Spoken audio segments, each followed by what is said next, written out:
Hey everybody, this is Chris Arnold. As some of you may know, I used to work at ProServe, a sports marketing firm that represented Michael Jordan. I worked there in the early 90s, and this video is going to get into some of the details of the very earliest days, the creation of the Air Jordan. As luck would have it, I was given a shoe that was one of Michael Jordan's shoes, and it had a factory sticker on the inside, and the shoe was made in 1984. So I knew it was before the release of the shoe, and I thought it was a special shoe, but I really wanted to find out what this shoe was exactly. And so I started doing some research. And over the past few years, I scoured the internet, and I was very fortunate to be able to talk to some heavy hitters when it comes to the Air Jordan. I dealt with Nike Archives, Peter Moore, the designer, Donald Dell, Jordan's first agent, and I dealt with many of the sneaker blogs, and I spoke to tons of collectors along the way. I got a lot of information from those people as well. But I'm just going to dive right in here to the timeline and share some stories that I've learned throughout this. So in August, it sort of starts with the meeting between Nike and ProServe. It was Rob Strasser and Peter Moore that flew to Washington, D.C., which is ProServe headquarters at the time.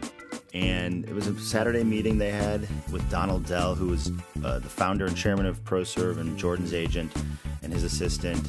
And they were just trying to get together and brainstorm some ideas of how Jordan could become a Nike endorsement. And Nike really wanted Jordan to endorse a Nike line, and ProServe really wanted Jordan to have his own line, and they weren't really getting anywhere, just kind of going in circles until Donald Dell tells a story in his book, which is called Never Make the First Offer.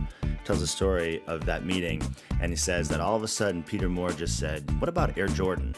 And everyone just froze and it was silent, and they all just knew like that was the idea. And Peter Moore mentioned that he just had a feeling about it, and on the flight home he saw a kid get one of those wings lapel pins that they used to give to kids in the airplanes, and that gave him the idea for the Air Jordan logo, the original Wings logo.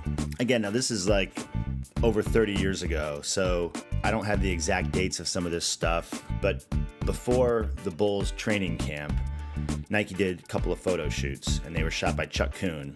The first one was the famous Jumpman photo, which they used for advertising, and it's a great poster. And it was, it's iconic. If you look at the photo, you've probably noticed this before, but he's wearing black toes. He's not wearing the Chicago's there. I'm going to come back to that in a minute. The next photo shoot, which was shortly after that, these were, I think, both in Chicago. The second one was definitely a Chicago neighborhood. And this second photo shoot was for apparel catalog. They call it a Peachy catalog. In these photos, as far as I could find, I've looked everywhere, I've only seen Jordan in these photos from this day wearing two different shoes. It's either the black toe or the bread. And Peter Moore mentioned that around this time they had come up with a home shoe and an away shoe. That was their thinking. So Peter Moore sort of agrees with me that those were probably the two shoes, the home and away. So the Chicago, they may have played around with the colors and testing things out, but it's not one of the shoes that they photographed. So that just goes to show you that the Chicago was not the original design. Then we move into October, and they're getting into the preseason, and the very first NBA game in Peoria, Illinois, against the Pacers, Jordan wears the white and red airships. We all have seen these photos. He wears that mostly throughout October, November, December of this rookie season in '84. And then some of the other players in the team wear the same shoe.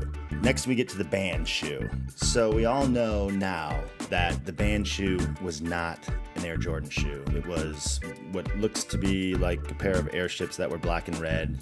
They've got the photos from the game in New York, and there's another photo here where he's in like a warm-up, practicing, stretching. And what happened was David Stern, who was the NBA commissioner at the time, he was at one of these preseason games in New York.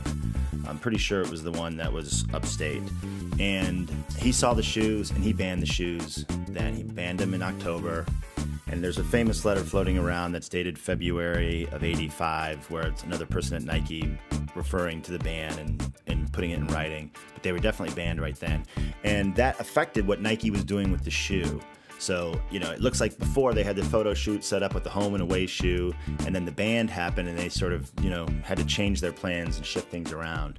So, and then at the end of October, Jordan signs the contract with Nike, and the deal's done and inked and ready to roll. So here's where my shoe comes in. In November 5th is, I think, the date of my shoe. It's right before he first wears an Air Jordan in a game in Chicago on November 17th against the Philadelphia 76ers. And then in November and December, he still goes back and wears the Airships in some games. And then a few games he wears the Chicagos. The rest is history. I mean, we know in '85 he mostly wore the Chicagos. There's at least one game I think he wore the Black Toes against the Washington Bullets. This is what I've been able to gather, which I think is a really interesting part of Air Jordan history. It shows that the Chicago was not the original design. It confirms that the band shoe was not an Air Jordan at all. It just gives you an idea of what Nike was doing as they were kind of working through this process of trying out different shoes and then having David Stern ban a shoe in the middle of this process and how they adapted to it. And this became one of the most famous shoes of all time. I've just been thrilled to be a part of this and really find out all this information. I've been very lucky to talk to some very knowledgeable people. And if you guys have any questions or have any other pieces of information that help fit into this timeline, definitely leave me a comment here, or you can leave a comment on Instagram at @ChannelChris, Chris with a K. So if you really want to go deep here, there's another video. I'll have a link to it here where you can see a lot more information about the Black Toe that I have and another 1985 Chicago that I have, and I do a comparison video between them and show you the differences that took place in just a few months with Nike. And thank you so much for listening, and share this with any of your sneakerhead friends.